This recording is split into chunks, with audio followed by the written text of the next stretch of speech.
right, Left Reckoners, welcome back to this Sunday's bonus episode. We're really excited, Matt and I. How are you doing, Matt? I'm doing well, David. Matt and I are really excited to be joined by Derrick Varn. You can find their work at Varn Vlog and also a recent piece up in Sublation magazine, which I've also written for on Burned Out for 2024. We'll put links down below for y'all to find that. But thanks so much for joining us today, man. It's nice to be here. Well, I think that we could have had you on to talk about a hell of a lot of things, and I think we'll probably touch on a lot more than just the general subject matter. But I want to bring you on to talk a little bit about the right and its trajectory right now, because I think that that's something that is very much under theorized by a lot of people on the left. A lot of people spend their time fixating on criticizing liberalism, rightfully. But I think that sometimes you can forget the monsters on the other side of the room too, when you overfocus on that. But I mean, maybe just to give people a sense who may not be familiar with you and familiar with your work, could you give us an understanding, about your own history with the right wing? Yeah, sure. I am from Macon, Georgia, and as I talk to you, my southern accent will come back. Actually, which will be interesting. My listeners aren't used to it. And that's relevant actually in a couple of ways, because when I was in my teens, I grew up very poor, then slightly less poor. I was raised by a single mom for a little while. She got married when I was about 5 years old to my stepdad. My stepdad was a great guy, mechanic, Ross Perot fan, Reform Party advocate. That sort of the political milieu we came out of. My mom was a very conservative Democrat, just kind of to piss off her mother, who was a very liberal Republican. Her mom was Catholic and an anti-racist, relatively speaking, for the deep tidewater South in the 1950s and 60s, but was a conservative Republican in every other way. So when I say liberal Republican, I mean she was like pro-market, distrusted racialist politics, always complained about Nixon and the Southern strategy, but she would call FDR a communist. Which, as a communist, I find insulting. But so that's where I came from. And while I had a pretty interracial family, actually, the milieu that we were in, I mean, Macon, Georgia was a shit place to be in the mid to late 90s. It was a mill town in the 70s and 80s. It was a tobacco packing town until the mid 90s, and then when Brown and Williamson left, the only thing really holding the city together was the fact that it was about 45 minutes away from an Air Force base, but didn't get most of the military Keynesianism, so to speak. And Geico was there, so that was it. Was the third largest city in Georgia. I think it's like the 8th now. It's last 25 to 30 years has been pretty much steady decline, and that in many ways reflects a lot of red state America. I mean, like, life expectancies have gone down, populations have gone down in these areas. These kind of mid-sized southern Midwestern, Western cities have been highly decimated by the last 10 years. And so my response to that, I came out of kind of a punk scene, actually. So I had kind of countervailing forces in my life. And a friend of mine who was a little bit better off and got me really interested in the anti-globalization movement. And that could cut either way. Now that we like, it's actually funny. People often think about that time period as like a heyday of horizontalist anarchism, and when like Michael Albert and David Graeber were really making their name. So we go out to Seattle. I'm a Southern boy from Macon, Georgia. I had spent some time in Canada because of my biological father, but for the most part, I spent most of my life in either Augusta or Macon, Georgia, Mm-hmm. and either mostly Black or mostly ex-urban communities. Or I had spent it in the Maritimes in Canada, which itself is a very poor part of Canada. So I went out there and met all these activists, and my response, because I really didn't understand wealth yet, Mm-hmm. um, you know, if you're a lower middle class working worker kid, when you think someone, if in 1990s money, you meet someone whose parents make $60,000, you think they're rich. Mm-hmm. So I met all these kids and activists in their early 20s in Seattle. I also saw all kinds of speakers speak, from Micah Albert to Pat Buchanan. And Pat Buchanan just seemed more serious to me than a lot of the kids I met at the Battle for Seattle. They thought that they won that battle. And when we left and we drove back to Georgia, which was a long trip, I just Yeah. kept on thinking like, nah, they didn't win shit. But I hadn't completely flipped. And then I spent a little bit of time homeless, and then got into college. So I come from basically being without a place to live and living on people's couches, and for a little while even living on the street, to getting a Hope grant. So people who don't know, that Hope grant is like a scholarship you get in Georgia from the lottery, and to go to college. And so I move in with a friend and go to school. And my response to going to school was conservatizing. Hmm. Why was it? I wanted to be a science writer. Mm-hmm. That was my ambition. And I wanted to work in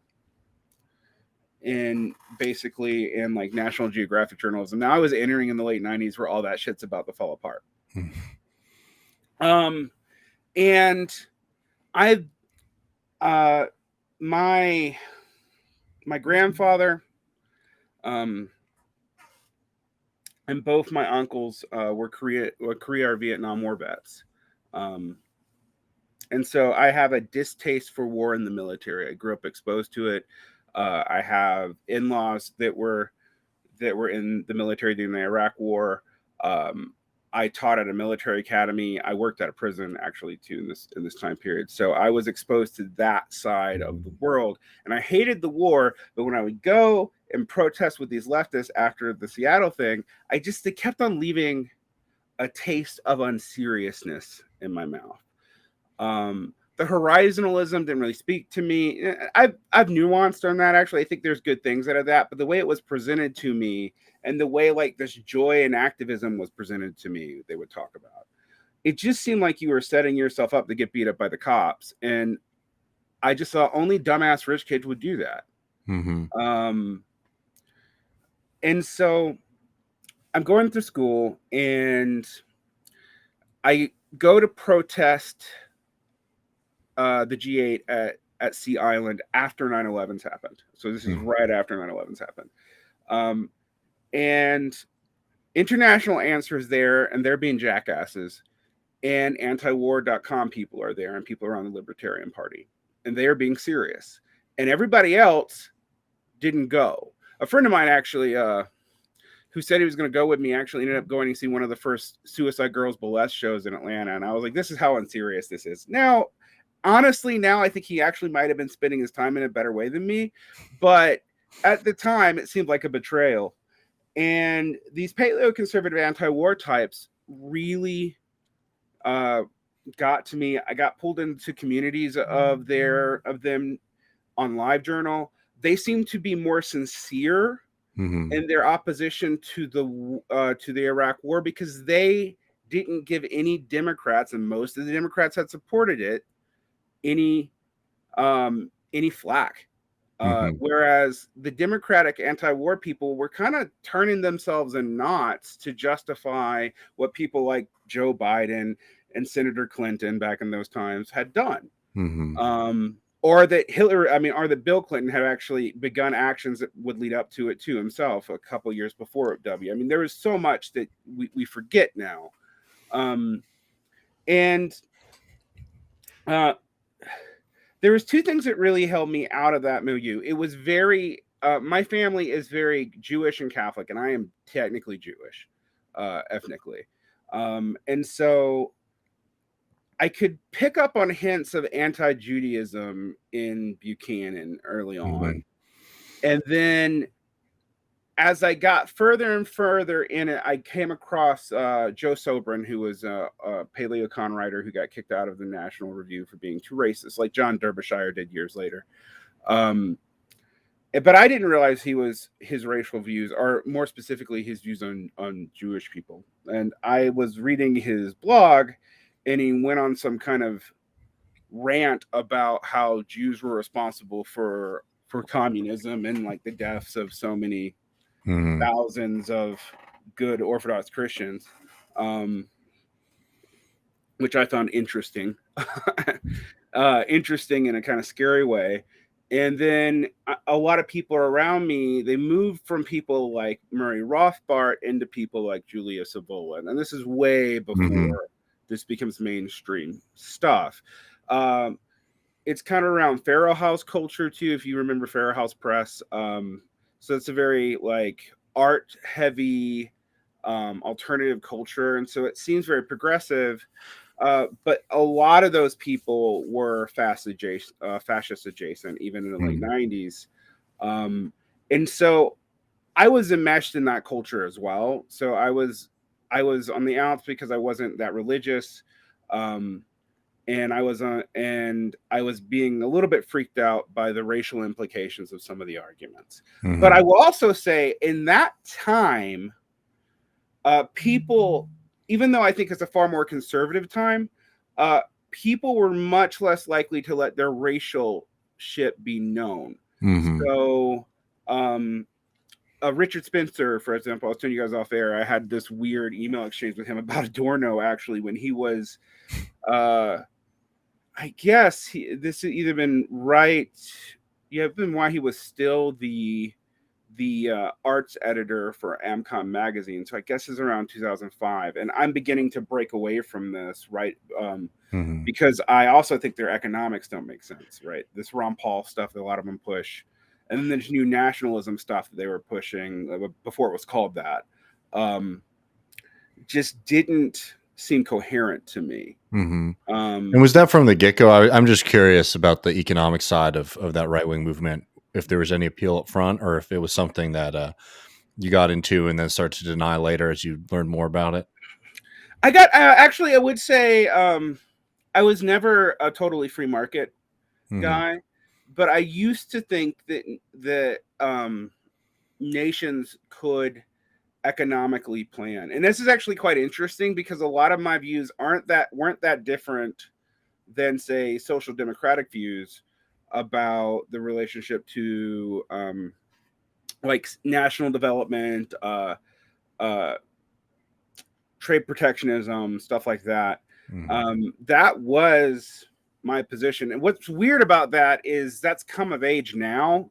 That was a very minority position on the right in this time period.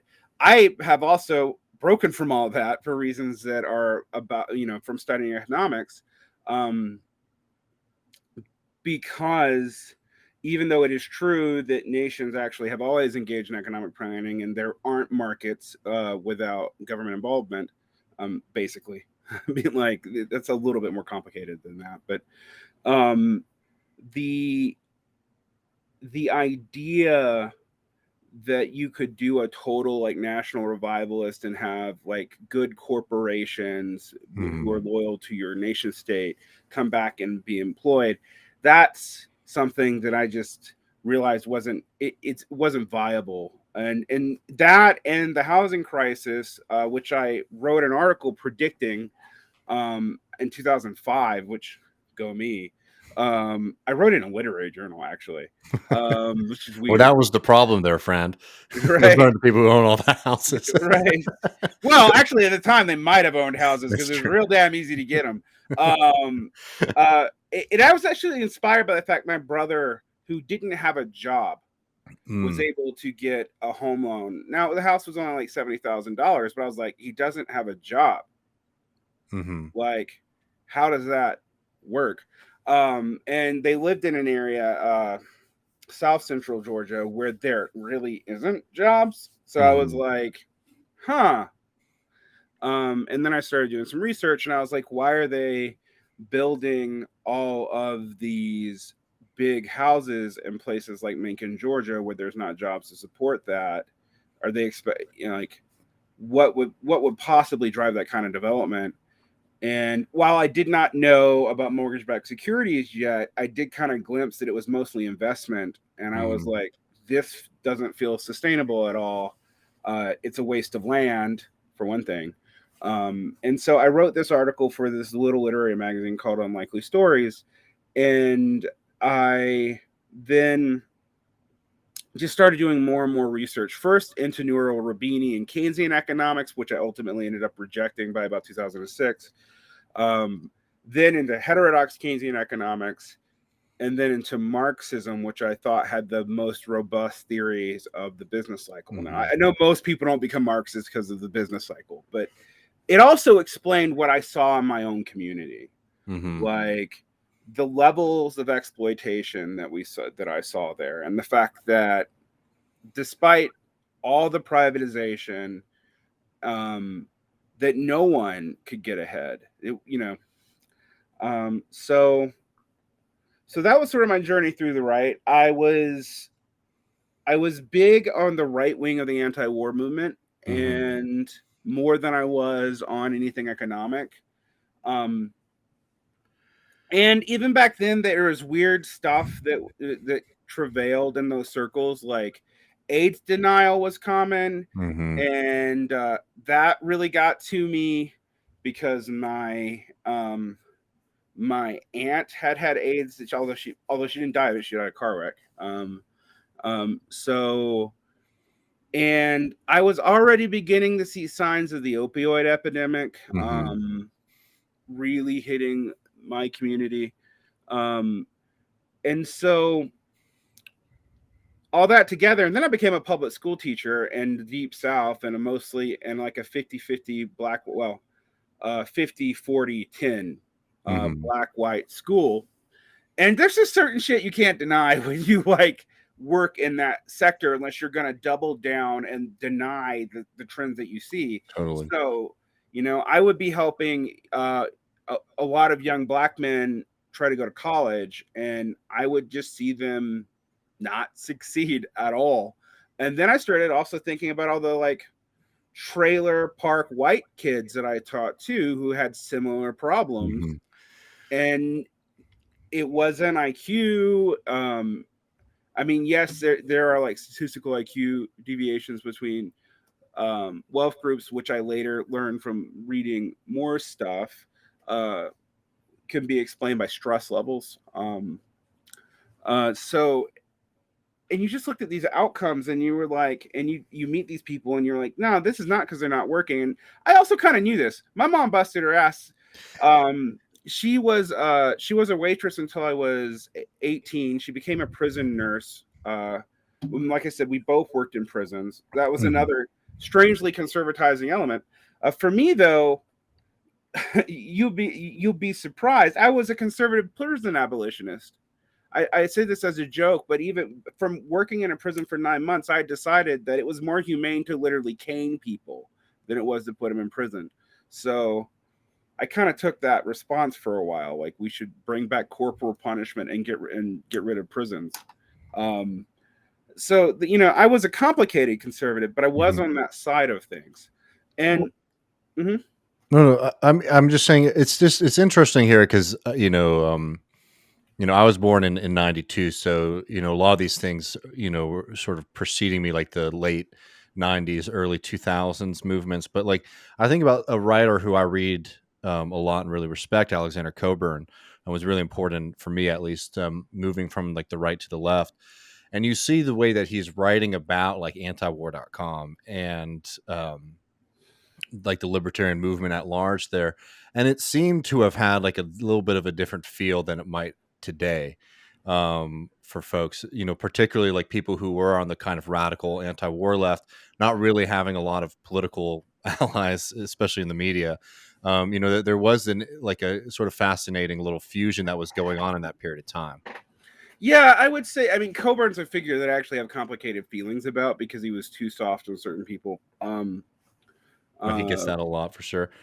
Yeah, but I think it depends on your. I think a lot of people's feelings about Cockburn is whether or not you moved from like a soft right position to the left, or whether you moved from a harder right position.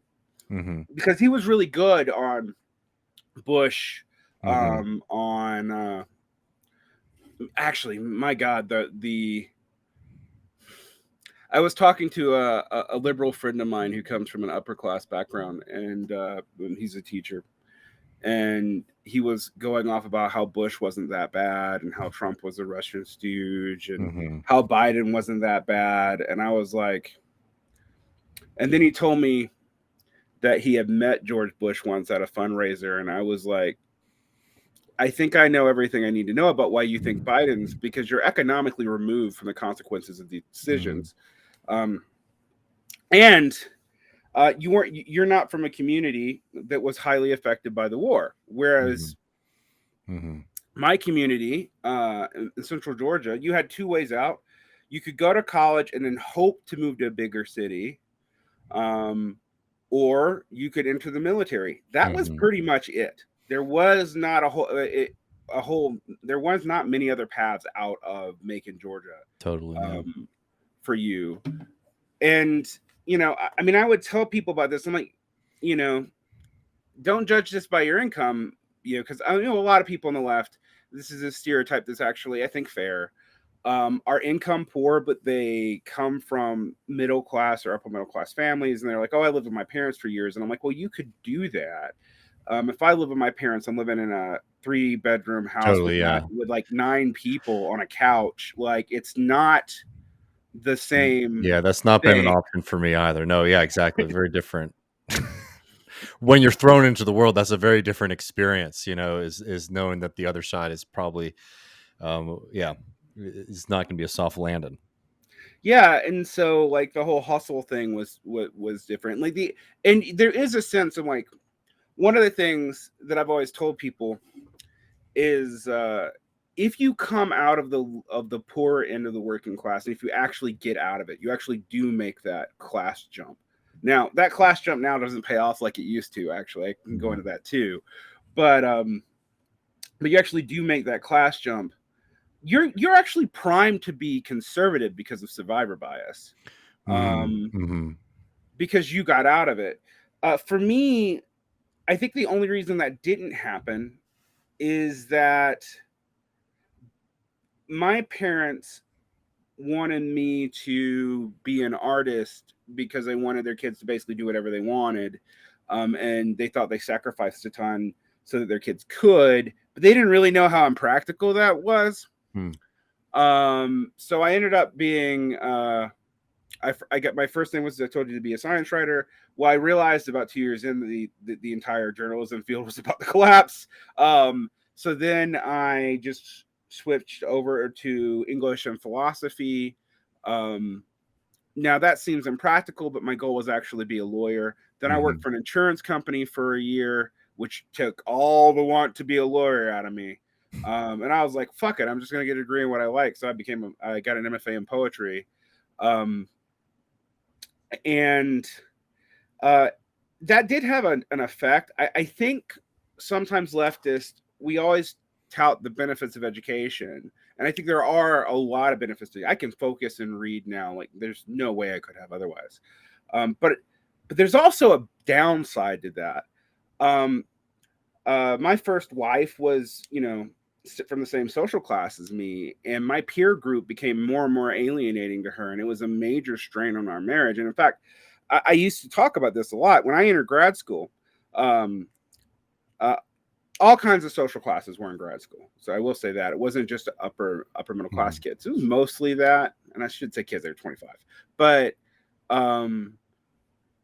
It was most of that, but it wasn't all that. What you saw a lot of the time, though, is it was completely destructive to marriages and other relationships. The amount of work, the amount of social infighting, the kind of training that inculcates in people.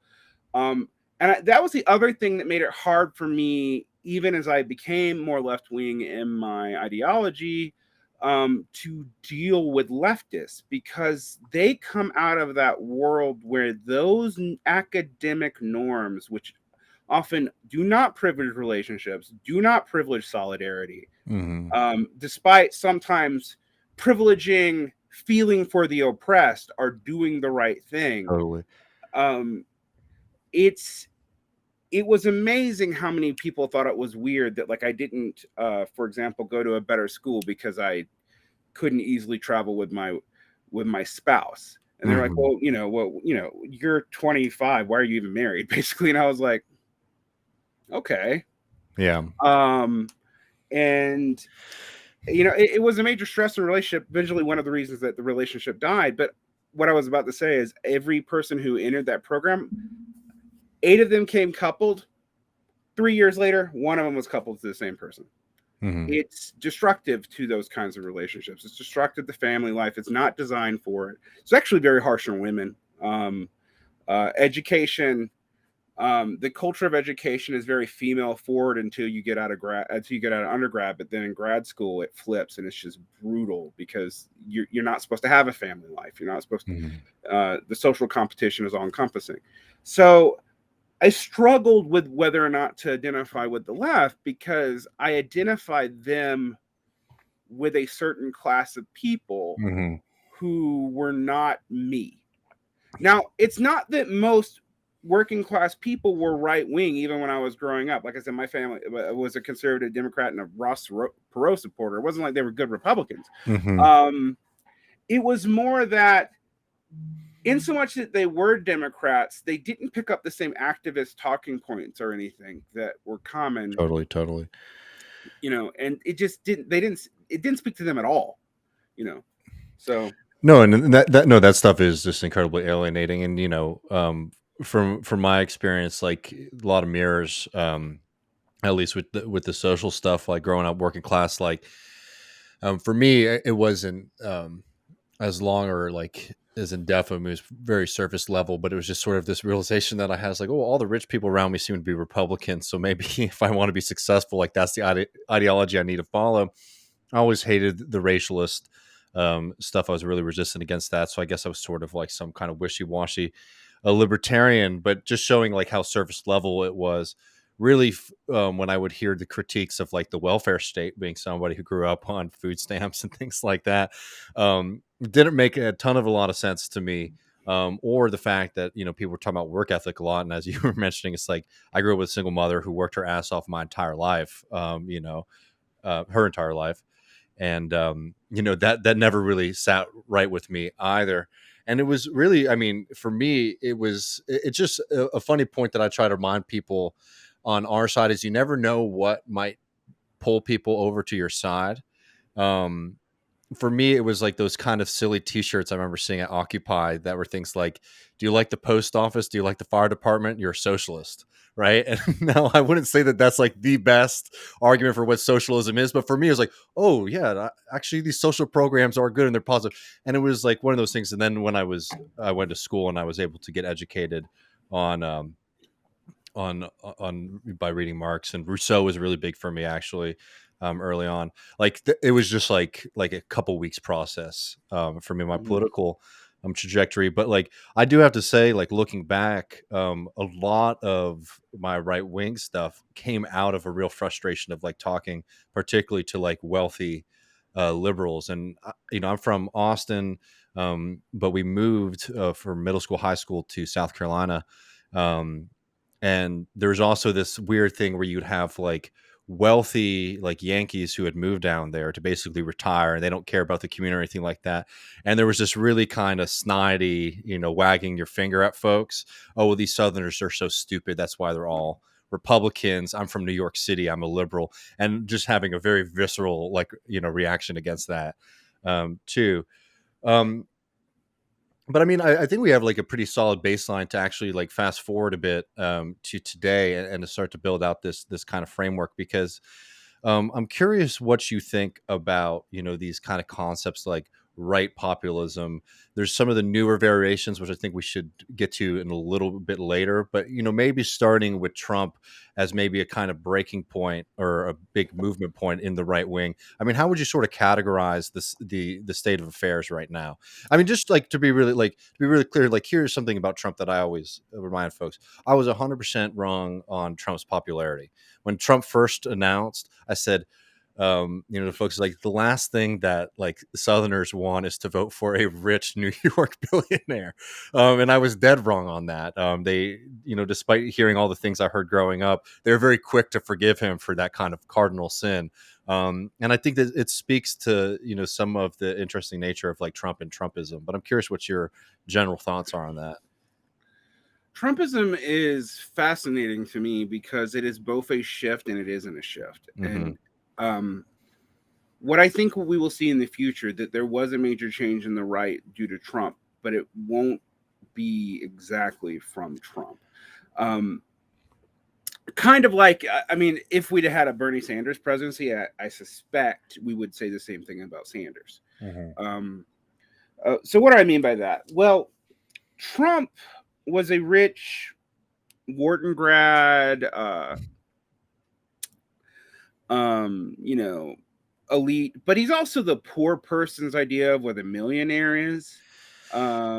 Just on that really quick, I just like, again, so I went to a really poor high school, one of the worst high schools in the country on like academic standards, extreme poverty, all that kind of stuff. And I'll never forget, um they took some of us, and I don't know how they calculated it, but it seemed like it was all the people from my neighborhood and not the people from the nicer neighborhoods, and they put us in these kind of like computer science classes so that we could learn some basic technology skills. Anyways, our teacher there, obsessed with Donald Trump, a huge Trump poster, and she was always like, Trump is a perfect businessman. If you want to learn how to be successful in this society, like, you need to like follow Trump's lead. So I'm just like, you're 100% on with that caricature. Well, and just look at how much he's mentioned in like culture, right? Like rap, he is synonymous with rich guy. Yeah, well, I mean, so it also depends on when you come into the Trump milieu. I actually, even from like a poor Southerner who just went to college standpoint, Trump was kind of a joke to everybody when I was coming up, because in the late 90s, he was known for the jump bomb scandals. Mm-hmm. This was before The Apprentice. It's before his like cleaning of his image. But one thing I noticed about Trump early on, I actually wrote about this, is he could come off as a, quote, anti-political figure in a way that most Republicans couldn't since the Goldwater-Reagan synthesis. And one of the things about the Goldwater-Reagan synthesis is I think some people overestimate the effect of Reagan. But Reagan codified these things that were small shifts that you even saw in some of the incoherence of the Nixon presidency. Now, I'm not that old, thank God. But I grew up in Reagan America. That was the America that I felt. And I remember, and it says a lot about, the social attitude. When we had a mock election, I think I was in third grade, and it was between Dukakis and George Bush Sr. And George Bush Sr. won that classroom election. Now, Georgia was still a Democratic state into the year 2000. I know people they forget that. I mean, there's been such a forgetting of what this was. But these were populist Dixiecrats too. So while Zell Miller did do the Hope Scholarship, or the Hope Grant, which I just mentioned earlier, which is, if you have a B average in Georgia, your tuition is remitted by the state. It's paid for by the lottery. It was also like race baiting was definitely part of the Democratic strategy then in race baiting and the anti-Black direction. While you could trust like the Black Congressional Caucus to play ball with Democrats, they all were Democrats, even in the South, that was pretty much left up to the cities. And there was this whole Dixiecrat operation that literally overnight in like 2000, when Sonny Perdue won the governorship when Bush Jr. was coming up, they literally just flipped their names from D's to R's. Like they just changed overnight. They didn't even elect new people, right? So these were like Strom Thurmond Democrats, basically. Now, but they were in Georgia, but you could tell that the atmosphere was that it wasn't that Democrats were particularly hated. It was that the national level Democrats were seen as rich outsiders, and we just weren't going to vote for them. It shows up, and I say this is a third grade classroom we're doing this vote. We're just reflecting the attitude of our city, right? Totally, and our parents. Totally. Like, this doesn't say anything about our political life. We don't have one. We're tiny. But I profoundly remember laughing at that because, you know, how quick people turned on George Bush because he couldn't carry that semi-populist sort of thing. It's been interesting to think about that political trajectory in the South. Like the Midwest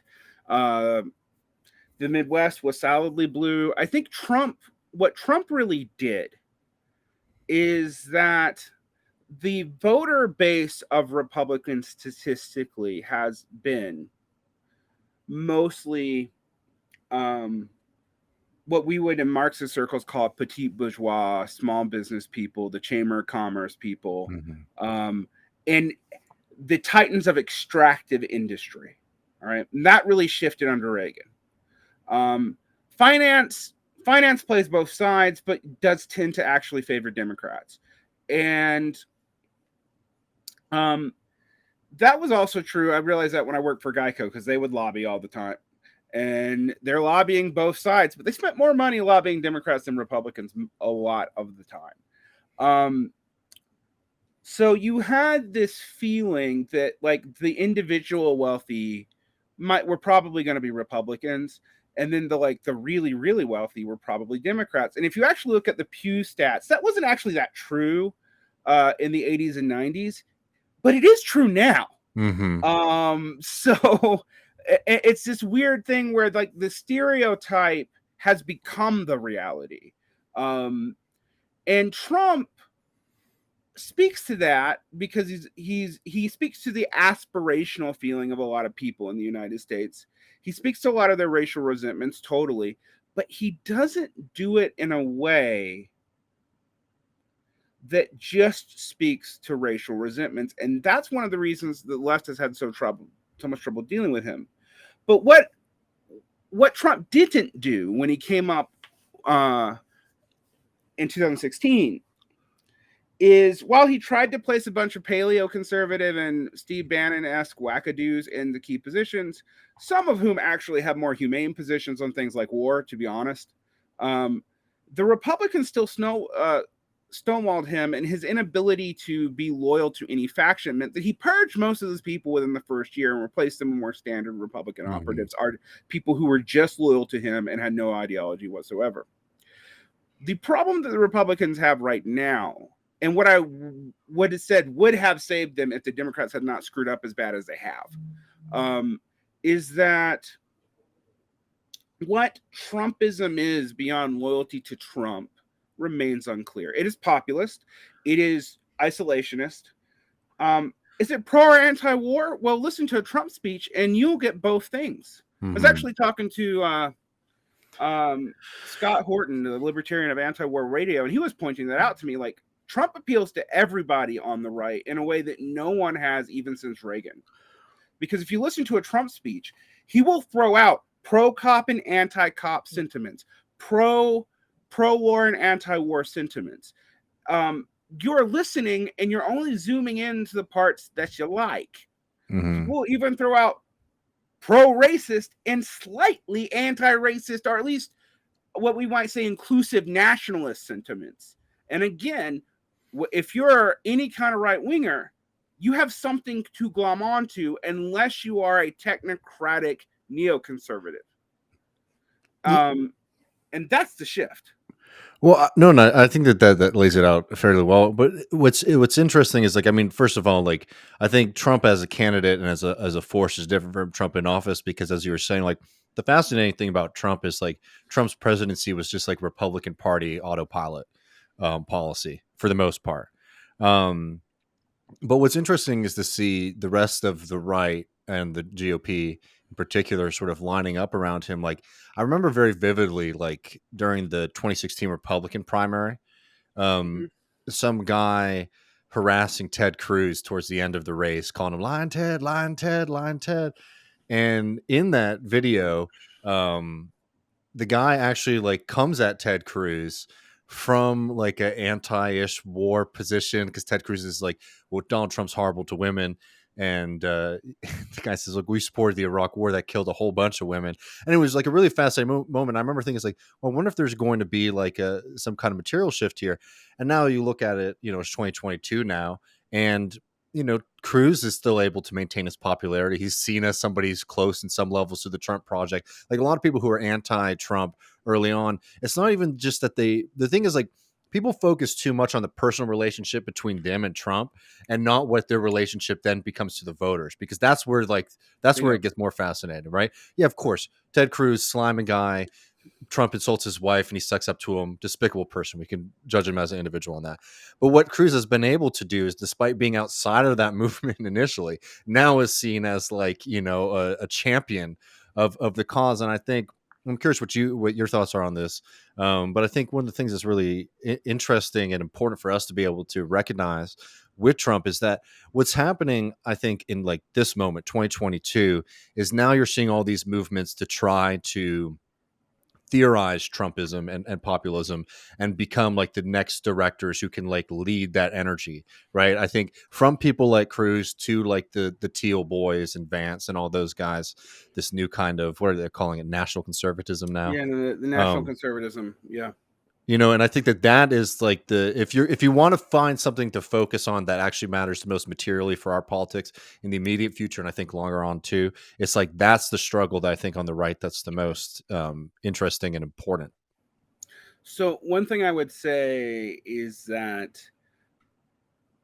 we Trump in opposition is more powerful Mm-hmm. in a lot of ways than Trump was president, as far as Mm-hmm. the way it's going to shape the Republican Party. Not only do you have, I mean, there's a lot of other trends that we need to look at. Trump consolidated the evangelical base, but he also did it by the fact the evangelical base is basically dying. Between secularization and age, the Mm-hmm. evangelical base is a smaller and smaller portion. And because of things that they did during Trump, a lot of people left those churches. So it had this perverse effect in concentrating down the kind of ideological loyalty. It probably won't serve those churches very well in the long run, but they did get the deal that they were hoping for, which was evangelical, sympathetic, Catholic, usually, ironically, judges appointed to key positions, um, so that the culture war stuff can be promised on. And one of the ironies of this is that for regular Republicans, there's no longer a disincentive to give these people what they want. And let me explain that to you, because this should also make people cynical about dealing with Democrats. If you have a highly motivated single issue base, the last thing you want to do, if they're going to be loyal, is actually give them what they want, because it will disperse their loyalty, right? Hate to tell people that, because it's probably why you only get Democrats talking about Medicare for all when they can't really pass it, because you want to make a push and then not deliver on the policy. Well, now, between that and relative birth rates, which I don't mean to get all conspiratorial, I don't think the average Republican sees the benefit to keeping that out there. There may be people who try to pass a national abortion ban once the Supreme Court does what it's likely going to do. That probably won't go through even a Republican Congress. Now, I say probably, because who knows? You should never underestimate this stuff. But I have been actually thinking about the likelihood of Roe v. Wade being reversed. And I was like, yeah, as soon as actually a Republican's not in office, and they have that Supreme Court stacked the way they did, well, now would actually be a time to actually deliver on it and earn the loyalty of those evangelicals while they're a small but then hyper dedicated part of the base. The other thing that really changed, and I think people who are younger than 35 don't grasp the significance of this, is Republicans have always talked Jesus and give you Ayn Rand. Well, both those things have really stopped. That part of Republicanism is dead. They can't do that anymore. There's going to be no moral majority bait and switch for Ayn Rand objectivism. The Paul Ryans of the world always saddled these Republican populists with things that are very unpopular amongst even their base because it affects their material interests. Trying to reverse Medicare and privatize it, trying to get rid of Social Security. You will notice under Trump, that's gone. They're not doing that anymore. What they have figured out is something that hasn't been figured out since the Reagan period, but it's fought on a new way. So during the Reagan period, because what Reagan learned from Nixon was you can dog whistle and throw racist stuff into the public discourse and homophobic stuff into the public discourse, but then also do some small community development stuff as kind of cover. Now, Nixon was much more sincere about that. For all of Nixon's personal racism, he also, and the Southern strategy, he also did a lot of Black developmental politics to try to, I mean, it was basically throwing seeds into many different strategies to see which one would stick. Are you going to get the racist or are you going to get a Black community? You know, he didn't really care which one. By the time you get to Reagan, it's clearer which one's going to be more loyal. Between the fact that the John Birch Society had used civil rights as a crypto-communist plot for years in right-wing circles, and that had kind of slowly eked out into the popular consciousness, they had set all that up. And what's ironic, actually, during the 70s and 80s, these right-wingers, particularly from the Goldwater movement forward, explicitly studied a far left and soft far left, so Leninist and Alkalinsky organizing methods. The John Birch Society was set up on Leninist cells explicitly, with democratic centralism as its, which is hilarious actually, because its whole goal is anti-communism. And I remember sitting with a conservative professor of mine I think this was in 2002, which was right after 9/11. And he told me to read Rules for Radicals by Saul Alkalinsky. And he said, we used that to put Reagan in office. Yeah. You know, and it doesn't actually, ironically, doesn't really work for left-wing stuff, funnily enough, but it does work for right-wing stuff. So they have a better understanding of us and a more realistic understanding of our flaws than we often do of them. Because particularly since the internet, everyone wants to fight the Nazi. So everybody was throwing everything as if MPI, National Policy Institute, and Richard Spencer and the alt-right were going to be the people who they were really opposing, that the Proud Boys and Gavin McInnes were going to just run the streets. And while I do not think that there was no threat of that, even then I was like, well, why aren't you studying 3%ers? Because I've known about them for a long time. Why aren't you studying American Fourth Position? Why do you not know about the real attempts at Red Brown infiltration? Now, unfortunately, also when I say anything about Red Brown stuff, we have to also deal with the fact that liberals have weaponized that for a decade, right? To discredit all leftists as horseshoe theory crypto rightists. Red Brown stuff is very, very rare, but it is real. So you have all these things kind of happening at once. While at the same time, you have this national conservative movement, which has even been reaching out to Marxists who are disillusioned with liberals and offering them money, a platform. And a platform that, while I would not take, I don't always blame people for taking it unless they go on agreeing with the National Conservatives. If they come on there agreeing with them, then I consider them traitors. But they've been setting this up for a long time. Now, I'm going to say something slightly controversial because I hear this a lot on the left, that we don't have money. We do have money. We do have money. We have, like, we've supported an entire media ecosphere. The amount of left money in NGOs is actually kind of staggering. We don't use money in the same way. And one of the things I can say about having been in the right-wing ecosphere, even though I wasn't part of this elite version I'm about to talk about now, but I know people who were, is they will take working class and middle class kids. They will get them into specific programs and universities. Mm-hmm. They will get them jobs. Those jobs will pay well. They will not be hyper exploitative jobs. If anyone's ever worked in left publishing pays shit. Now, mm-hmm. To be fair, this isn't because there isn't a lot of investment money in it. There's just not. But that's not true on the right. And so during this time period, there's been a lot of religious and not evangelical institutions. So the things that people have thought they've been fighting was, until 2016, everybody thought they were fighting basically the evangelicals and the moral majority from the 90s. Yeah. After 2016, they all think they're fighting the alt-right and the people who showed up in Charlottesville, which, again, was a real threat, but was never the primary threat. Mm-hmm. Right? What was really happening during that time period is places like the Claremont Institute, First Things Magazine, etc., were figuring out a way to make paleoconservatism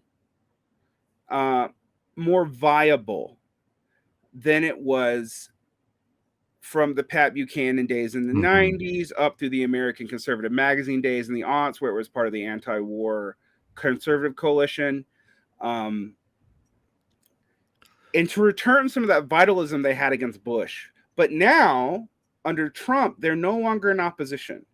Mm-hmm. And you even see this in the most fringe parts of the right-wing media sphere, like QAnon and Alex Jones. They're used to being in opposition to the mainstream of the Republican Party. After Trump, they're actually an extension of it. Mm-hmm. That's new. That is new. And between that, and then you have this high end of this, is what I'm talking about, the Claremont Institute, with a highly rigorous intellectual core that has been building up people for 2 or 3 decades. And they now have something that they can devote themselves to. And if you are a disillusioned millennial who are a younger Gen Zer who's tired of war and is watching the Democrats screw up over and over and over again, it's going to have an appeal in a way traditional conservatism absolutely does not. Mm-hmm. So that's the shift that's happened under Trump. No, I mean, I think it's interesting, and, like, you know, within that whole apparatus, it's like, I'm curious about what you think. This is a broad question, so let me give a couple of examples, maybe. Somebody like my governor, Governor Greg Abbott, is like a very interesting right-wing figure, because this is somebody who's been around for a while.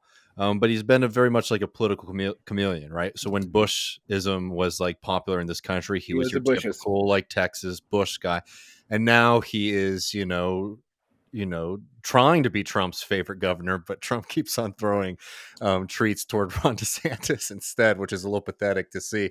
Abbott groveling so much on it, but the point still stands, right? It's like, this is somebody who has achieved incredible amounts of power, right? And then the question is like, well, what is the intention of gaining that power for yourself, right? Other than, you know, maybe you could just be a purely motivated by just, you want to be the big dog in the room guy. But you have somebody like that versus some of these other characters like Howley, Vance, which I think represent a different kind of synthesis with the movement, because they're willing to push back in some interesting ways, and never really like it's never a hard break, but they push back against like the Republican Party writ large. And then you have guys like um, Huckabee, who is just, other than being a horrible comedian, is somebody who has seems to have completely devoted himself and his life and his family to the personal pleasure of Donald Trump, right? Like, I mean, for the people who are in power and benefit and then end up getting to make decisions from this kind of system, my question is twofold. It's like, is it cynical in the sense that like they're willing to just ride whatever train seems to be viable? Or do they have like a very specific end goal, you think, in mind, for their politics and the future of the country?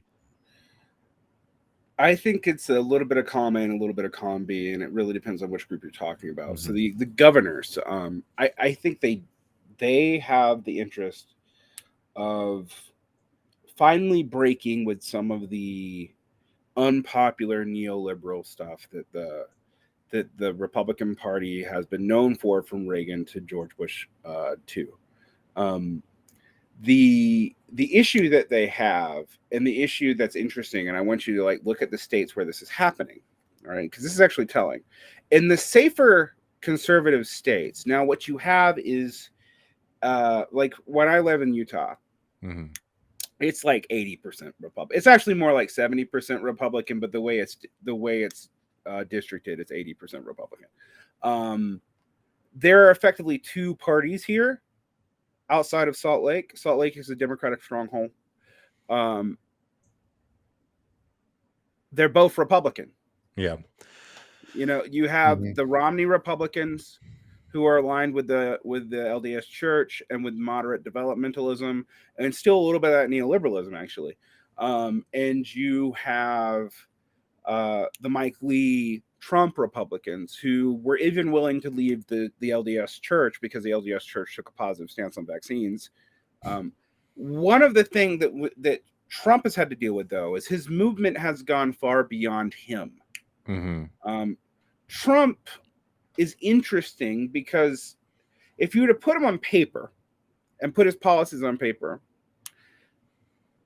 he would actually seem like a 90s moderate. That is true. That's one of the fascinating things about him.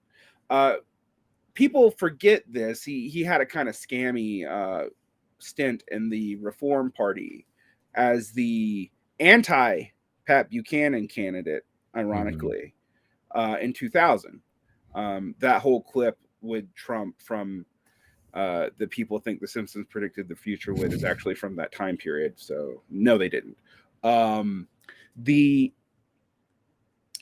The scammy part of that is that, basically that was right after the junk bond scandal, and people were trying to figure out if he was trying to dump a whole lot of assets and clean his assets up with that run. His positions haven't changed that much, except they've gotten more and more racialized.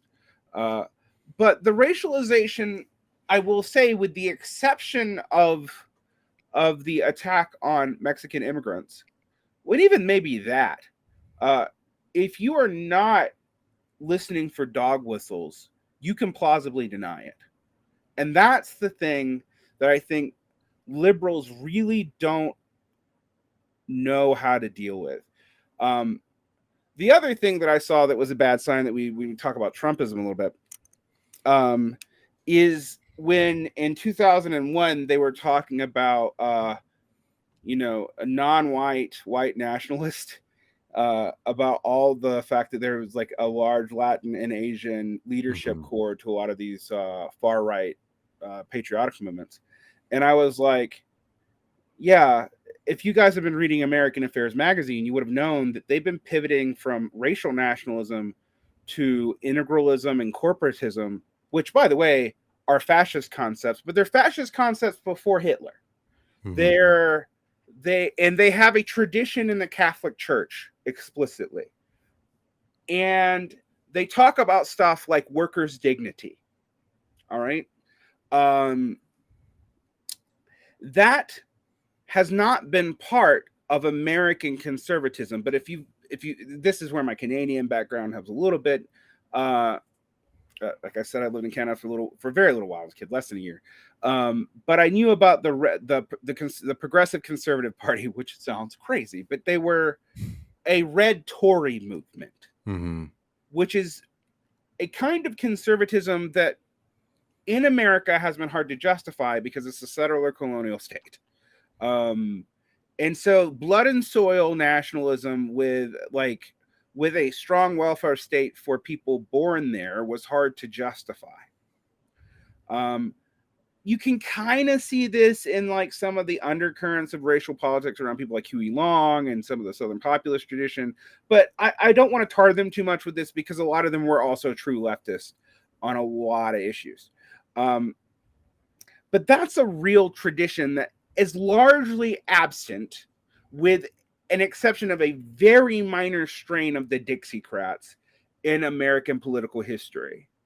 What Trump's intellectual milieu has done has figured out a way to take that kind of Catholic corporatist view and have people from the center, Michael Lynn, who's claimed to be both a liberal and a conservative, depending on the time period, is part of this, and the right construct a kind of nationalism that cuts against what the Republicans have been saying the entire time, up until Trump. Now, this movement is not the movement of street Trumpists. And what people have missed and haven't been paying attention to is what this national conservative movement has been doing is filling in the fact that Trump didn't really have an ideology. They had a counter-systemic movement with nothing to fill it in. And stuff like QAnon and whatnot is not going to appeal, not just to non-intellectuals, it's not going to appeal to young people either.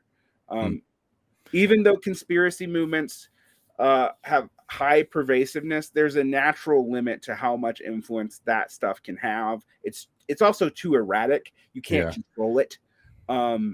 So this national conservative movement has been trying to come up with a way to tie an intellectual high church Christian, okay, and I'm going to talk about what I mean by that, but high church Christian method to also distance themselves from the moral majority and the Christian populism and the Pat Robertsons of the world that dominated the other end of the Republicans, the non-libertarians, for the last 3 decades, since probably, and maybe 4 decades, I'd say since the late 70s, definitely during the 80s.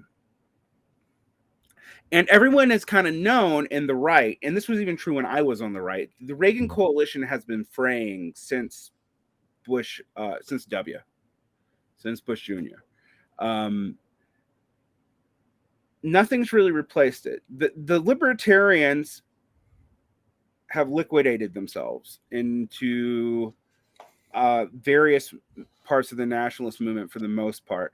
If you see like, it's almost sad. I almost feel like I'm defending like old-fashioned libertarians now because it becomes so rare, and they are good on things like the cops and war. So, you know, every now and then I'm like, I kind of miss those guys, even though they're total shitheels. But at least, you know, there are at least things about them that I could respect. With the national conservatives, it's actually going to be harder for us to deal with, because if you're a soft leftist but have any inclinations towards civic nationalism, closed borders, anything like that, they have talking points that can pull you over, and many of them are willing to work with leftists to do it.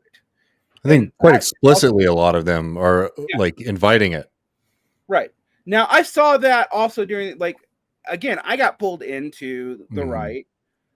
Culturally, probably was primed for it, but also because my experience of like liberal leftists in the late 90s, early aughts, which I think for the American left was the objective worst time in history.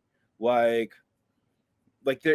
was like, yes, there are plenty of, but it was a time where like it was only appealing to a very specific subset of people.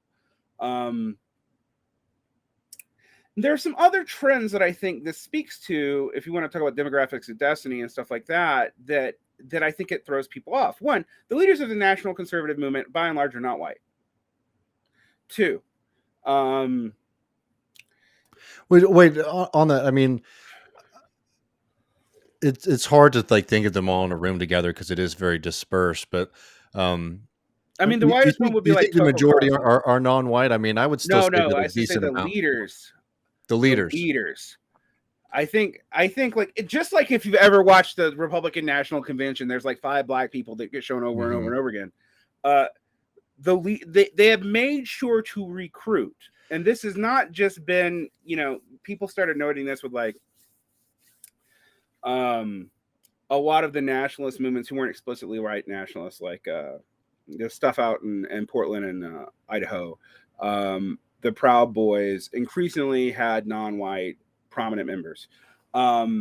But what you started seeing when these journals, like First Things, you started seeing people with like South Indian and explicitly non-white names. And there's been a lot of outreach done to like Catholic churches in South Texas, rural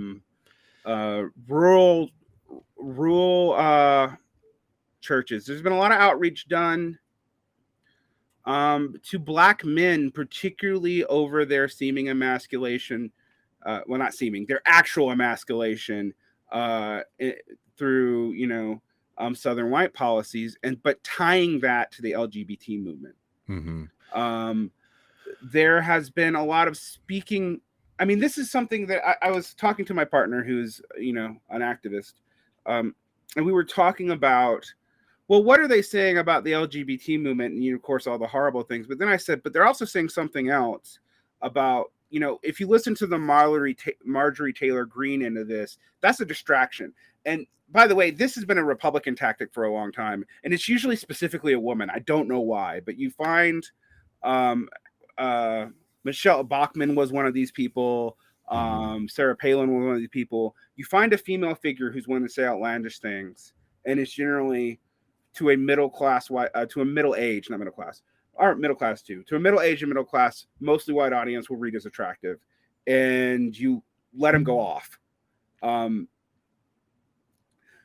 For some reason, it's catnip to liberal and leftist journalists, and they will spread that. Sorry, I didn't hear you well. Oh, it's catnip to liberal and leftist. Okay, And like I said, for the past 2 decades, it's always been a woman. What that does, though, is you hear the most outlandish end of that stuff from her, and you focus on that. What you don't hear is Josh Harley saying the rest of the story. So they're talking about, well, there's a future where everyone's queer. And what Josh Harley's going to say, it's because masculinity has failed. And you think he's talking about the manosphere, and he's not. What he's actually saying is, because we have screwed up economically because of these liberal policies, you don't have a future. And the reason why everyone under 25 is polyamorous, queer, and being groomed into this is because there's no possibility for them to have a family economically and socially. So why would they try? Therefore, masculinity is dying. Therefore, all the kids are queer. And that is the part that most people aren't hearing. I actually listened to a Josh Harley speech to hear this. So we hear the Marjorie Taylor Greene outlandish thing. We send our people after that. We don't come up for an argument about like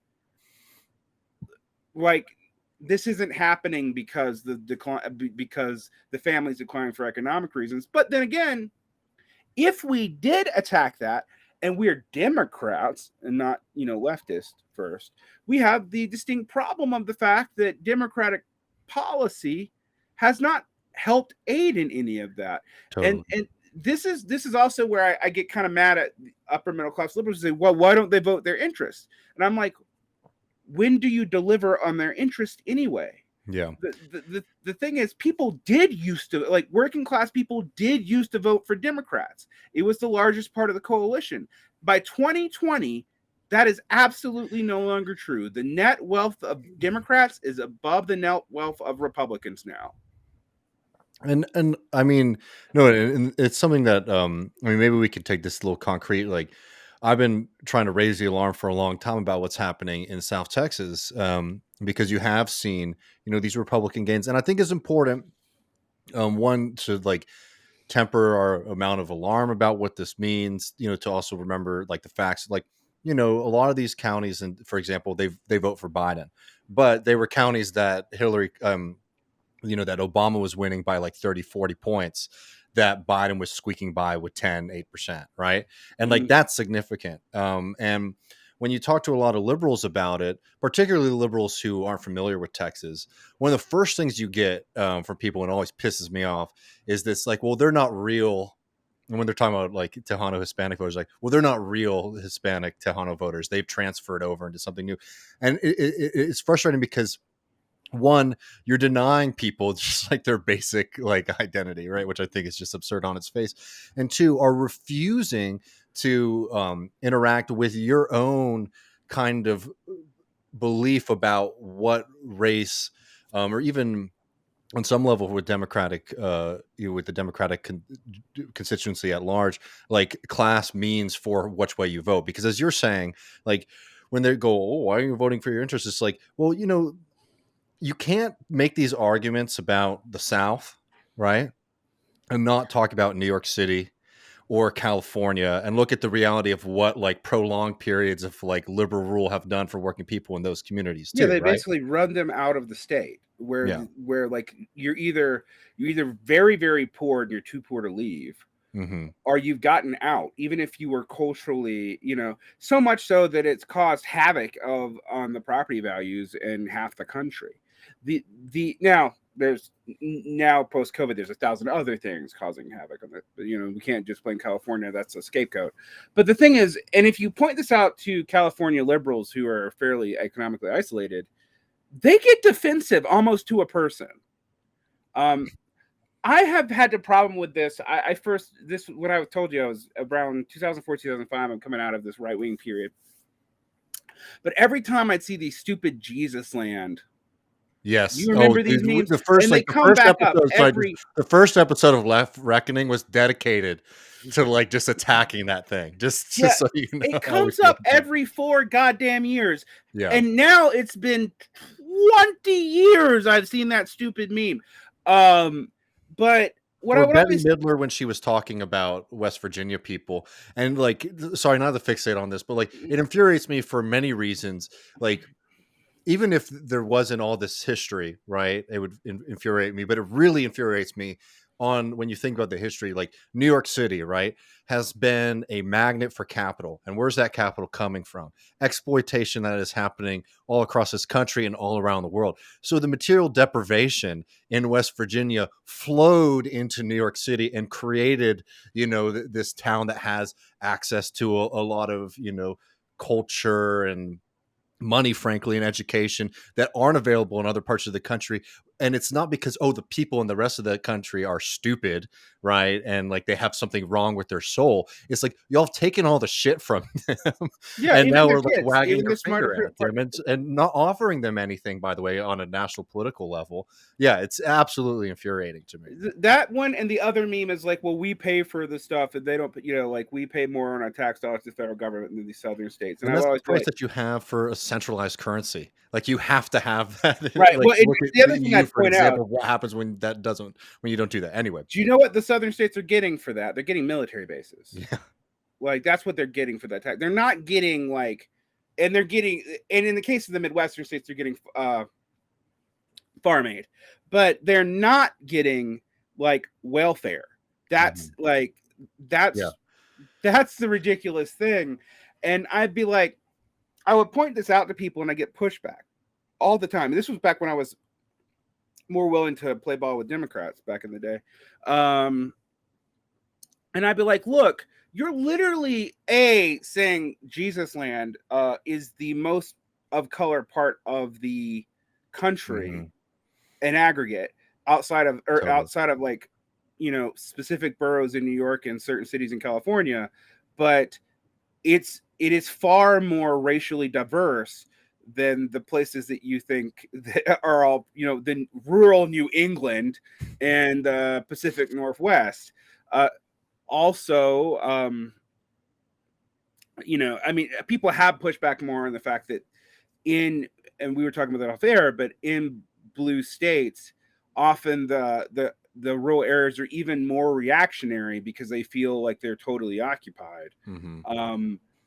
But there's also some real grievances that I think that this stuff totally belies. For the past 10 years, the average life expectancy of people in these states who make under $90,000 a year has been declining. Mm-hmm. Like, people are dying younger. The net life gains are almost only to the wealthy. My other favorite thing is like, well, New York and California could leave, and I'm like, well, okay, but if the industries that made you guys rich are either finance, tech, or rentier services. You don't actually produce that much outside of agriculture in California in specific, and everybody else can do that. Mm-hmm. And that's totally dependent on the US dollar. So Totally. no, you actually can't. If you were to do that, you would crash your own economy overnight. So like, those kinds of attitudes just come off as smug and delusional. Well, I mean, because they are, and it's like, it's classic liberalism right there, where it's like there's no political economy included into it, right? It's totally at the level of culture, right? And all these other people, they like hamburgers too much and country music too much, and that's why they're fucked up. It's not like an entire system of extraction and finance capital that is sort of depriving these areas of even what they produce themselves. And the national conservatives, I hate to say it, are speaking to that in a way that even the left kind of isn't. Bernie did in 2016, and he still kind of did in 2020.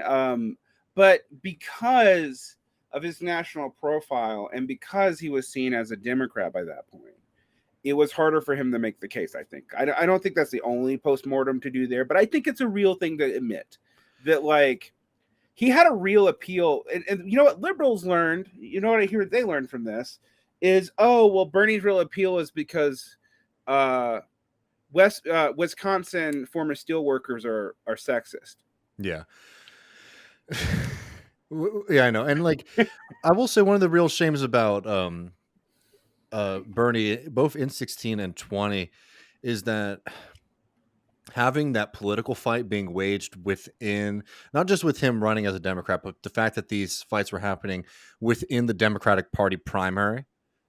Mm-hmm. I think his true crossover appeal is sort of muted then, if you get what I mean. Like, so many states, they have closed primaries, right? I mean, I never got to vote for Bernie Sanders in a competitive election. Every time it was my turn, it was done.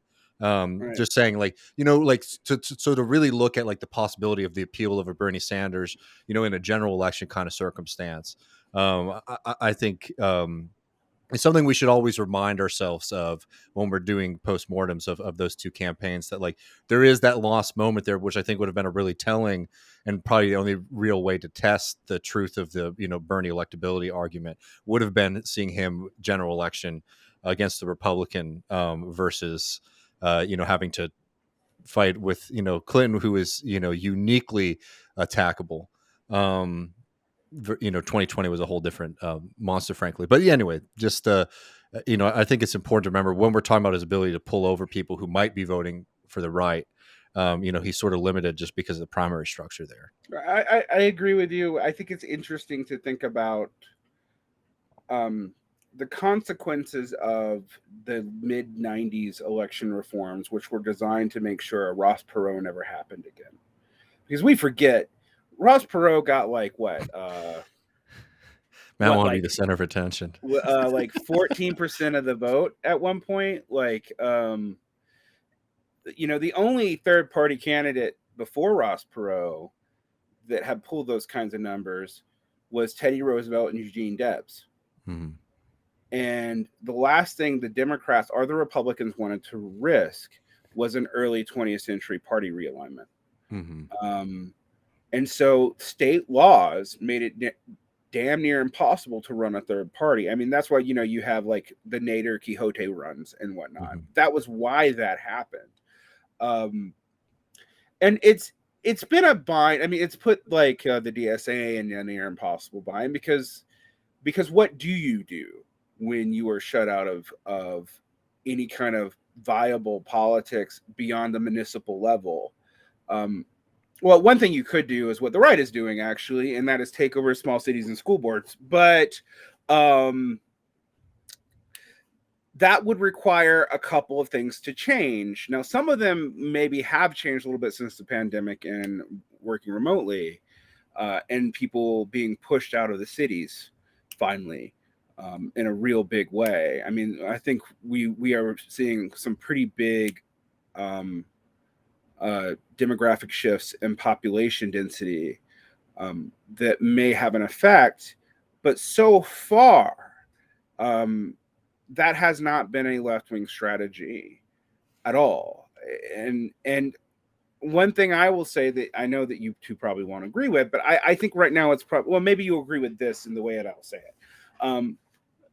I think right now it is more important to build an independent municipal level electoral base to start dismantling certain things that Republicans have done, for there to ever be the possibility of a viable left candidate. And right now, I think if the left, the far left, doesn't do it, and because the Democratic brand is so toxic, on this city level, the way that the cities and states are controlled means that the Dems might be in the wilderness for 10 years and or more, and it's going to look like what happened to the Labor Party. And that's bad. Now, I think the Dems deserve it, but but my sense of justice and my sense of like what I think is going to be good, since you have no viable left alternative. And the strategy, unfortunately, waged by the left in this turn, it assumed two things. It assumed, one, that people of color were negative partisans almost solely. They were reacting to right-wing racists in the Democratic Party, and this would always, to the Republican Party, and this would always be loyal to the Democrats, which I've always thought was an absurd argument. One of the things I used to say is like, look, if you're right, and we see just by raw numbers, economic diversity and educational diversity amongst people of color, there will be a larger diversity of voting patterns. There's like, now, unfortunately, because of the way the Democrats have done things, the number one predictor of Democratic voting is education level, and then the richness of the area you live in. Not your individual wealth, actually.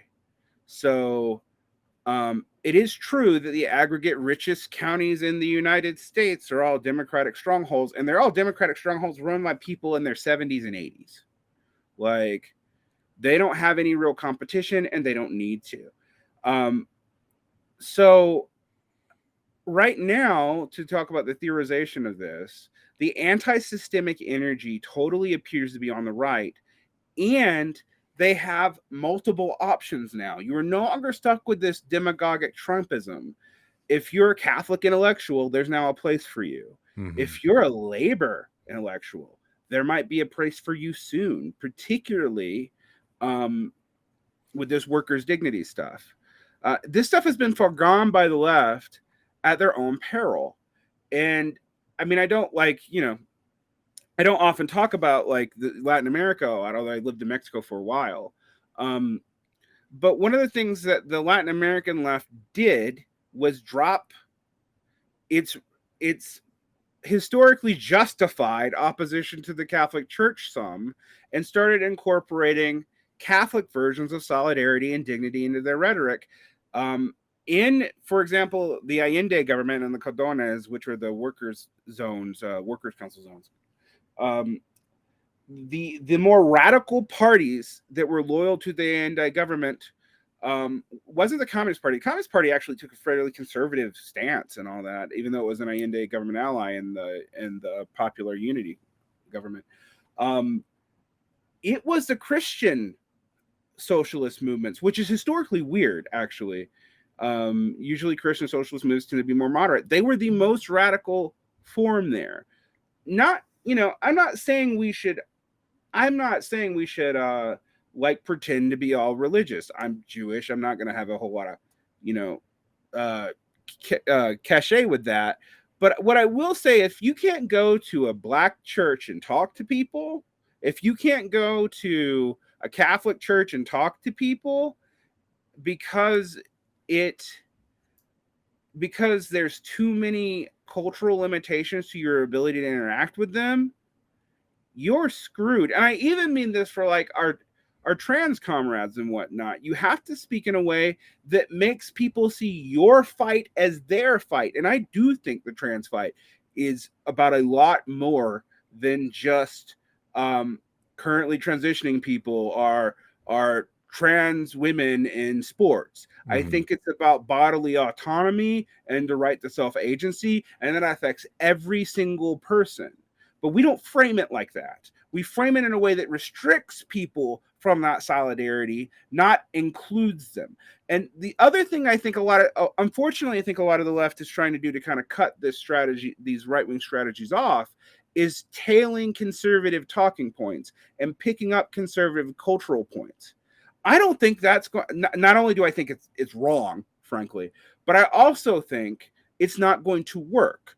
Because one, if I'm a conservative, why the hell am I going to trust you? I'm just going to vote for the bigot I know is an actual bigot. And two,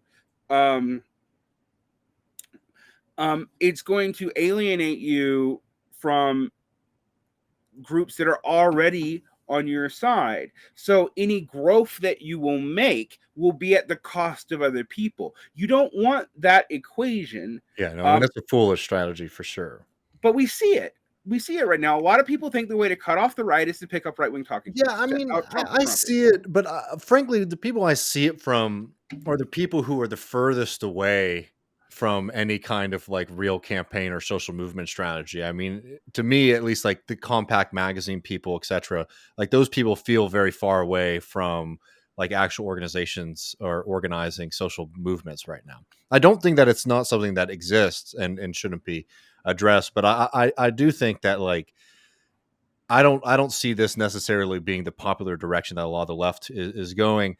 I do agree that like there is this real need to like reclaim things like solidarity and framing things in the way that you're talking about, where you're connecting all of these struggles, which I think a lot of people, and I think this comes primarily out of like an American political context to the dark ages of like the post-socialist left in this country, from like refusing to be able to frame things in that way. I totally agree with that.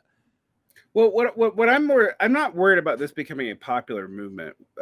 These leftists trying to tail rightists. Yeah. But what I will say is what they function as is a block to trim people off. I think they definitely do that. I would agree with that. Yeah. And to get people not involved in campaigning that they otherwise would be involved in. They're not a motivator; they are a demotivator. Totally. Now, Compact Magazine is more complicated than that because I frankly don't think it's for us. No, I think it's part of this whole intellectual, ideological justification mechanism for saying that, like, look, there is now an ideology that's more than Trump, that's more than just anti-political rage and QAnon. It's so that there's an intellectual class and a hegemonic ideological justification for what's going on. It's not for mass movement. To be frank, most of our publications aren't for mass movement either. We are ideological or informational or educational, depending on what level you're working at, shoring up so people have things that they can use, right? And we give them the justification to do those things. But we're not doing those things. Like I do, I'm a union member, so and I'm sure everyone here does organizing, but that's not what we're doing right now. Like, and I think that's also crucial to point out.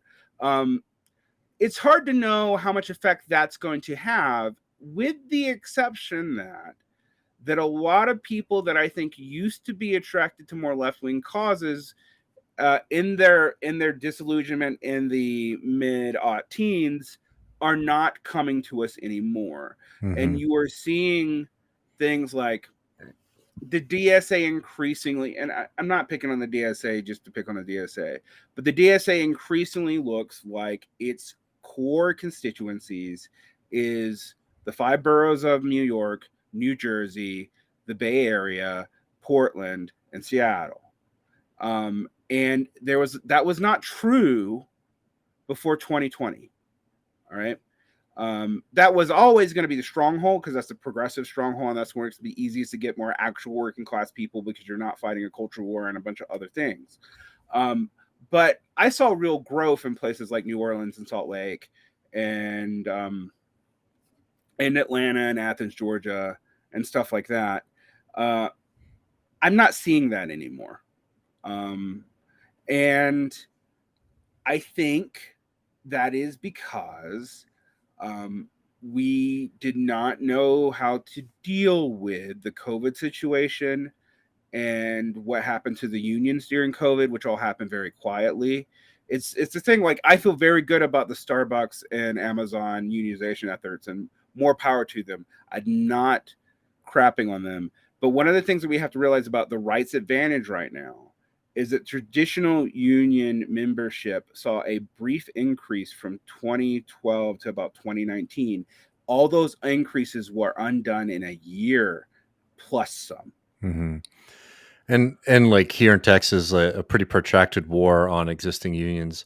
I mean, I will say the stuff that's being done here with the DSA in Texas has been pretty pretty incredible, and like that power and organizing is just continuing to grow.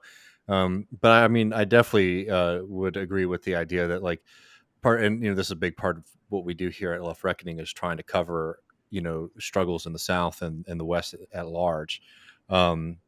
There has been a kind of muted growth over the past couple of years because I think a lot of people, even apart from people who are absorbing socialist ideas or might be encouraged to join, I mean, I think a lot of people are saying we did something via Bernie. It didn't work out. Politics is not the best way for me to spend a Saturday afternoon if the world's going to end. And yeah, I mean, that's something that our friend Ronan Burtonshaw, who's editor Tribune in the UK, has a good line. It's like, one of the big challenges that the socialist left has to do on top of all like the practical organizational stuff is actually being able to convince people that engaging in politics can change their lives for the better. And the better part is the kicker there, because I talk to people all the time in, my neighborhood, my community, and, they like a lot of the things that we talk about, but, talk to them about maybe joining up or doing something. They're like, well, I'm not doing that because that's not going to happen, actually achieving victory. And I think, moving, we certainly are in a demobilizing phase, and we have to like ratchet up our ability to recruit and grow again, particularly in the South. And I don't know. I mean, the DSA stuff internally is a whole other conversation. Yeah, but... I mean, it's not in the purview of this conversation. I will say though that the numbers back not just slow growth, but about 20,000 expired memberships. They haven't left, but so they're still reactivatable. But it's a real concern, and I do think we have to be careful when we generalize about the DSA because it's so federated. That absolutely, like I love the DSA in New Orleans. Love them deaf. I go down there and work with them, whenever I can get to New Orleans. I don't always love with my local Entergy chapter. Yeah. And it's interesting too because you can't. A lot of people are like, oh well, some of the most radical DSAs are actually in the South, the Midwest, and the West because like, if you're going to be any kind of socialist down there, you might as well go all the way, right? Like, yeah, you're not going to get like a nice job, 3-4 years later. Yeah, right, it's not a resume pattern. Yeah, you're not getting hired at a nice NGO, and no one's going to hire you for Think Progress. And even though there's a Democratic governor in Louisiana, you got no political advantages. So, like, Edwards is right. Yeah. So and. What I tell people to do is like go if you can join a union, because there's been a conservatism of unions too, and it's actually ironic why. In a lot of public sector unions, there is 3 levels. There's a national level, which is fairly affordable to join. There's a state level and the local level, and the state level is also usually fairly affordable to join. Economies of scale, but the local level fees and the administrative fees for that can be quite high. And so one of the things that's happening in a lot of teachers unions, and particularly in teachers unions where the union's national membership seems to be pretty heavily Democratic Party operatives, frankly, particularly in the NEA, but some type in the AFT too. There's a lot of resistance because the highest levels of union penetration are in rural areas because it's cheaper to get a membership because the administrative fees are lower. So we've seen a conservatization of the unions. Now, the Utah Teachers Union used to be one of the most militant in the country. All right. They had really knocked down, drag out brutal strikes in the 80s. And they weren't good Democratic liberals. I mean, we're talking about Mormons, you know, but they would fight for their own immediate material interest. The issue that we had lately and how there's been a conservatization of the union is that the material interest during COVID didn't seem clear. Like rural schools were not, it's not just that rural schools were full of anti-vaxxers. It's also that their population is lower and they're not as affected. Like, this is something I don't hear people talking that much about, but like, that's part of why there's a different attitude. Population density really matters for a semi-airborne virus. So it's their needs were not the needs of the cities, and they were at odds with each other. And even though the city unions have a teacher base that's much larger, they actually end up being about 50-50. So the union was just torn on doing anything. Now, that's not true in every state, but that in a lot of states, that's been happening for a while. And the unions have been seeing, their leadership have been seeing as being Democratic Party lobbyist operatives for the most part. And so there's been less and less engagement or even active hostility from union members on and it's been breaking down union solidarity. And what's interesting is that's a reversal of a trend that because of the Republican attacks on these like Midwestern and Western unions. I mean, in the South, the unions were crushed in the 20s. So like, that hasn't been the same thing. But you think about the West Virginia, like Wildcat teacher strike, right? Like, that had broad bipartisan support among teachers. Totally. And so what you saw in the aught teens was a coming closer together of this sector. Yes, it's credentialed. Yes, it might be even labor aristocratic, but of labor coming together to do something. And what COVID has really kind of done, and the way it's been particularly handled by both parties, has undone a lot of that solidarity. The urban and rural schools are more at odds than they've ever been. Their needs are very different, and both of them are hemorrhaging workers like it's no tomorrow. So a lot of other unions have similar patterns. And so I think the thing that the national conservatives may do is they're going to try to stop the Republican explicit hostility to unions. Like, yeah, so that they can penetrate more, particularly into those areas where there's rural union members who on labor are probably really good, strong people, actually, and you'd want them on your side. But on cultural issues can go in either direction. And if it looks like you're pitting them against a bunch of liberals in DC, they're not going to help you. And if you have a Republican opposition base or a Republican ideology that now says, well, as long as the unions don't get too uppity, we're for them again. Yeah. No, it could be. Yeah. I mean, there's a lot, I mean, all these fights really end up, all these questions really do end up bringing us back to the question of trying to revitalize and reorient ourselves towards labor. See Derrick Varn. You can find his work on Varn Vlog. Sublation magazine has a new piece out. And yeah, man, we really enjoyed hanging out with you this afternoon. Yeah, great stuff.